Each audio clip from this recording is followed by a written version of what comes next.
à tous les amis, on est parti pour l'épisode 9 de Tokyo Revenger de cette saison 2. Alors ça s'appelle À l'aube d'une nouvelle ère en français ou Dawning of the New Era. Ouais, je sais, j'ai un anglais éclaté, vous moquez pas. Bref. Alors c'est le 33e épisode en partant de la saison 1 et le 9e de la saison 2. Donc on rentre vivement dans le pied du plat. Enfin dans le vif du sujet, vous avez compris. Ah, je suis vraiment endormi aujourd'hui, désolé. Donc, qu'est-ce qu'on voit en début? Eh ben, on voit Mikey qui du coup parle vite fait de son frère et de Badji qui l'ont conduit jusqu'à l'église. Donc à ce moment-là, on se dit, est-ce qu'il est devenu fou? Qu'est-ce qui se passe? Est-ce qu'il a tellement perdu de personnes qu'en fait il se croit entouré de ces personnes-là et ben, c'est ce qu'on croit au début de l'épisode en tout cas. Donc à un moment, t'as Tenjo aussi qui le frappe à 100% de sa force, du coup, le Mikey. Vraiment en plein visage comme ça, et il le casse bien par terre comme ça. Hein. Vraiment, on y va, on tape, on s'en bat les couilles. Le Tenjo, il a aucun respect, hein. Franchement, il voit Mikey, bam, direct. Alors qu'à ce moment-là, tout le monde est choqué, tout le monde se dit, oh, c'est bizarre, le combat est plié, ça se passe comment pas si vite quand même, Mikey c'est le boss quoi, Mikey l'invincible comme on l'appelle. Donc tout le monde commence à stresser et tout. T'as. Ah, j'ai bien avec les prénoms aujourd'hui. Mitsuya qui voulait à un moment dire ouais, quel connard et tout, je vais te buter, Teiju, machin. À un moment, t'as Mikey qui se relève. Et t'as Teiju qui tourne la tête en mode comment ça se fait. Enfin, il est choqué, tu vois. En même temps, il y a de quoi parce que bon, il utilisait pas 100% de sa force qui niquait facilement 4 personnes. Et là, il a utilisé toute sa force et puis il voit qu'il est toujours en vie, quoi. Donc il se dit c'est quoi ce bordel? Donc, pendant ce temps-là, on voit un petit flashback où Inupi dit à Mikey non, fais pas ça et tout, ça sert à rien, mon Jiro Sano, tu n'auras jamais le dessus, c'est un monstre ce type. Et là, on a le flashback de la rencontre entre Teiju et Inupi dans le passé. Donc, au début, Inupi c'était quelqu'un d'assez réputé très fort. Hein. Il dit qu'il s'était frotté à tout le monde, Ottoman. Je me rappelle plus des autres noms de gangs, mais bref, il s'est frotté à pas mal de gens. Il avait acquis une certaine réputation et il n'avait jamais parlé de ce qu'il disait. Voilà, une fois qu'il est sorti de sa maison de correction, et ben, il est accompagné de Coco, du coup, qui lui dit ouais, il faudrait reformer le Black Dragon, il n'existe plus, la 9ème génération, ou 10ème, je sais plus, je suis un peu perdu entre les générations, mais bref. Il disait que ça n'existait plus, et du coup, il faut refonder le gang. Et du coup, là, il se dit ouais, j'ai un gars dans ma classe, car ils sont en 4ème à ce moment-là, je précise. Il y a un gars dans ma classe, il est super balèze, tu verras, ça va être super bien pour refonder le Black Dragon. Donc il y va en mode bon, bah, soit je lui casse la gueule, il sera sous mes ordres, ou soit il me casse la gueule et je serai sous ses ordres. C'est un peu ce qu'il voulait dire entre guillemets, quoi. Donc il voit Teiju en classe, il le provoque en duel dans la rue. Il se fait complètement éclater par Teiju, hein, donc c'est à partir de ce moment-là que du coup Teiju a dit bah, Coco et Inupi, vous êtes mes bras droit à gauche, et puis voilà, on va fonder le gang.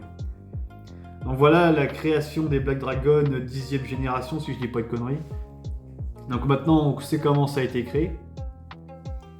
Et ça me surprend un peu parce que moi j'avais lu le manga papier, je me rappelais plus, c'est sûrement dedans, hein, mais je me rappelais plus que Inupi et Coco avaient quand même un certain statut et une certaine force, parce que quand tu les vois, tu te dis ils sont tout fins, tout maigres, enfin c'est des baguettes à pain les mecs, et puis pourtant ils envoient des sacrées patates quoi, ils ont une certaine prestation qui fait que bah, ça envoie du lourd quand même.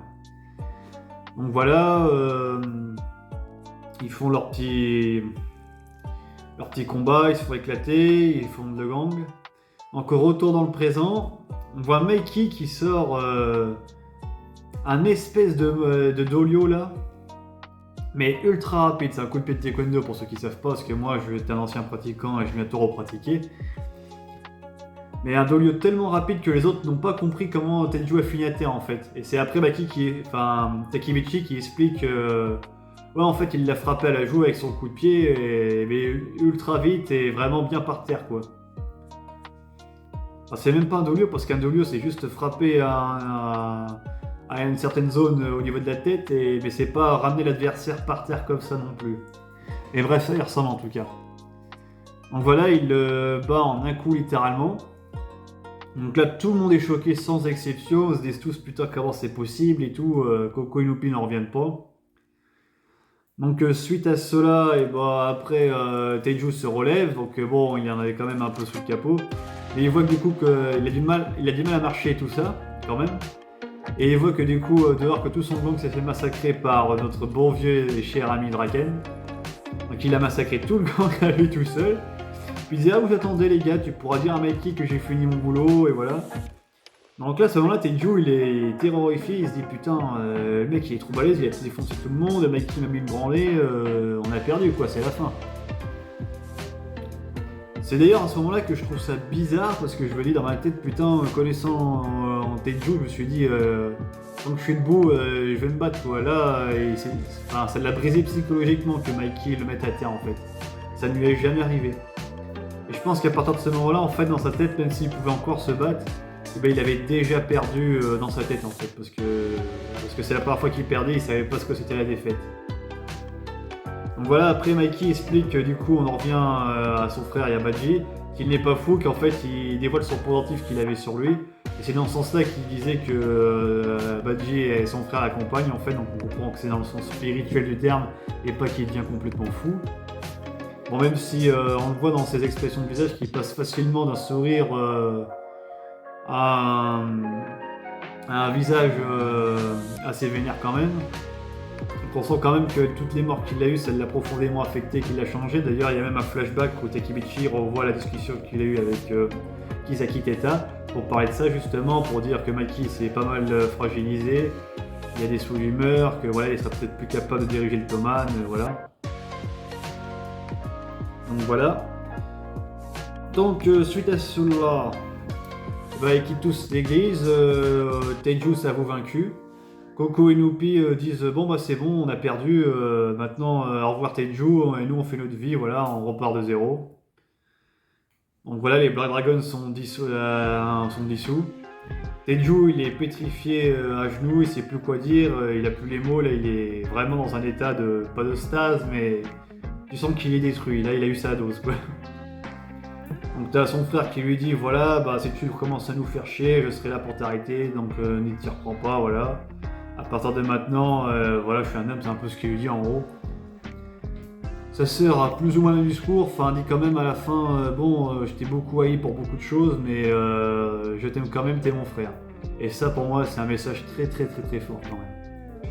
Parce que malgré tout ce qu'ils ont vécu, il va quand même encore de l'amour pour son frère quoi. Et je pense que c'est cette scène-là en particulier qui va faire changer Taiju dans le futur. Car il sait ce qui se passe dans le futur, je vais pas vous spoiler, mais c'est cette action-là pour moi qui a fait que Taiju a changé d'optique après. De toute façon là, avec et puis d'ailleurs son frère, Akai lui dit alors du coup ça fait quoi d'avoir perdu pour la première fois? Bon du coup Taiju ne répond pas. Mais c'est dommage parce que j'aurais bien aimé avoir sa réponse quoi. Mais bon là il est vraiment dévasté, en fait pour lui c'était une évidence qu'il était le plus fort que tout le monde en fait. Ah, voilà, la réalité l'a rattrapé. Donc il sort de l'église, Takebichi s'effondre complètement par terre, tu te demandes pourquoi il s'est pas effondré bien plus tôt quand même, hein. Parce qu'avec tout ce qu'il s'est mangé, le pauvre. Mais Mitsuya dit c'est quand même le héros du jour, c'est grâce à lui qu'on en est arrivé là, machin. Tout le monde a l'air d'approuver, rigole, enfin tu sens que c'est à la fin de l'arc et que tout le monde est content, c'est un happy end puisque personne n'est mort du coup. Du moins sur cette partie-là, parce que la suite sera moins gentille, beaucoup moins gentille. Donc on a la scène, la scène post-générique, et juste après on a 30 ou 40 secondes je crois d'épisode où on voit Mikey qui, avec sa moto, rapporte Takebichi devant l'appart ou la maison d'Ina. Et voilà, il laisse Takebichi devant Ina et l'épisode s'arrête comme ça. Donc, moi je dis, vu comme ils ont réglé tous les problèmes avec les Blood Dragon, moi je pense dans la logique des choses du coup, que du coup il va essayer aussi de régler son problème avec Ina. Et que Ina, à mon avis, voulait le voir pour tirer ça au clair. Ça se trouve, Ina est au courant maintenant que son père a demandé à Takebichi de ne pas le fréquenter parce que c'est un voyou, etc. Et elle va grosso modo lui dire, j'en suis sûr que bon, on peut rester en couple quand même, peu importe ce que t'es, je t'aime, machin, etc. Voilà les amis, c'est tout pour cet épisode. Je vous dis à très bientôt pour une prochaine vidéo. N'hésitez pas à liker, partager et vous abonner. Ça me ferait super plaisir car on est 98% à pas être abonné. Allez, sur ce, ciao les amis!